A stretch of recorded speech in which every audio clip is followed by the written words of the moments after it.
friends. My friend just got out of police custody this morning. He just got out of police custody for something that seemed like a normal case that turned out to not be a normal case. So he told me that he found a young girl on his street 2 days back. She was standing by someone on the street, just standing by, and was crying. So it seemed like she was stranded. So out of the goodness of his heart, he asked her what the problem was, that she was standing here, and why she was crying. And then she explained that she came to see her auntie, but she's been trying to reach out for like how long, but her line is not going through. And she has been trying to call. She has used different people's phones to try to reach out to her, but her line has not been going through. So she's stranded and she doesn't know where to go. She came from, I think, the village or so. So now this young girl, that was what she told my friend. And my friend said, okay, since you don't have anywhere to go to and you are stranded, see what we'll do. I'll take you to my house. You sleep. Good morning. You sleep over at my place. Tomorrow morning, you'll continue with your journey to look for your sister, because I can't leave you out here. I've been to the street where he lives. That place is not safe. They rob people. Once it's 10, they start robbing people. If you know how Port Harcourt is, I can't remember what they call that place, but it's close to railway. So they rob people. They even kill people. So the place is not safe.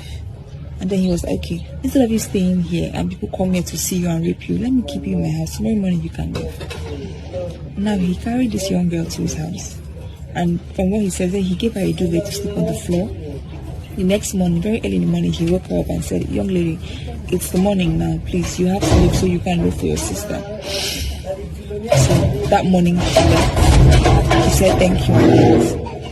Later on, he said he went to get something outside in the street. And then he saw some police officers. The next thing they asked him was, are you Mr. Susan? So he said yes.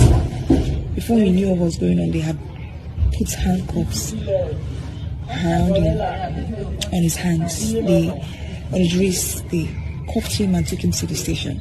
Now he said he was confused because he did not know what he had done. He was trying to ask, what did I do? But nobody would say anything to you, obviously. And then he was trying to call people, but they seized his phone. I called him 2 days back in the evening. He did not take my calls. I called him the next morning. He was not even online. He didn't take my calls either.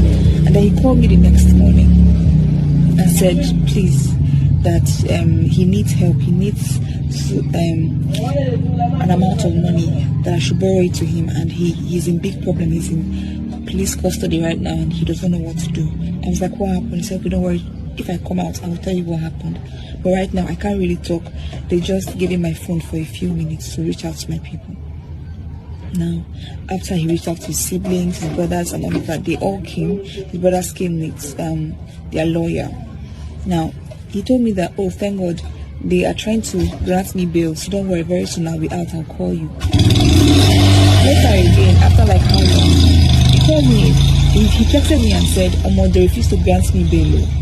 Now, what happened? This young girl that he has helped, or that he helped, apparently there was a case that was registered in the station concerning a young girl who was raped by a man, raped multiple times, and it's either she escaped or he threw her out of the house. I can't remember how the story went, but something of that sort.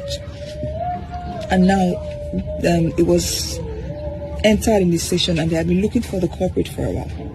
Now, the IG residing over this particular case is a woman. I know how women are with cases of rape and anything that has to do with gender violence or discrimination and stuff like that. And now, they refused to grant him bail because the woman said that she would make sure that she deals with him. They wanted to transfer him to state CID for a crime he did not commit, for a crime he knew nothing about. They kept him there till towards the evening. Then he texted me again. I said I should pray for him, that he doesn't know what's going on. This case is looking a bit serious.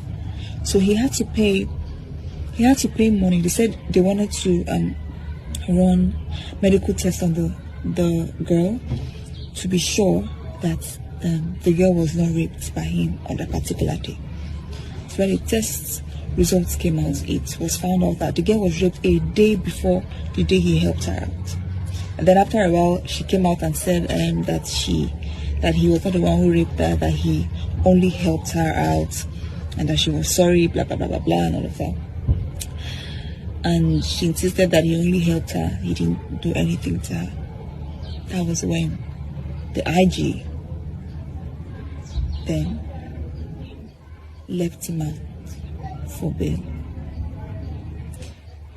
My friend spent over 350,000 naira to get himself out of that place. Even after they had realized that he was not the one who had assaulted the young girl. Even after they had realized. Nigeria is not safe.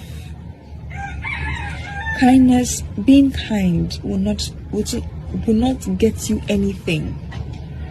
And I blamed him seriously because I did not know what he was thinking. You saw a young girl outside and you let her into your house. What if she was sent? What if she was a spy? And while you slept, she opened your door to thieves, or I don't know. What if she had died in your house? What if something had happened to that girl while she slept in your house? You just saw a person and you brought them into your house. I was so disappointed at him because I thought he had a sense of understanding to his surrounding. They don't help people. The world is so fucked up right now that I know what he did was a noble act. It's highly commendable. But just see how this act of kindness would have led him to jail. Imagine what would have happened if that girl did not come out to say he was not the one who raped me. Somebody else did it.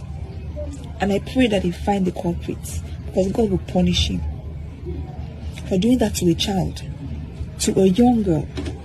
God will punish him. God will not spare him. God will punish him for almost dragging my friend into something that he knew nothing about. Just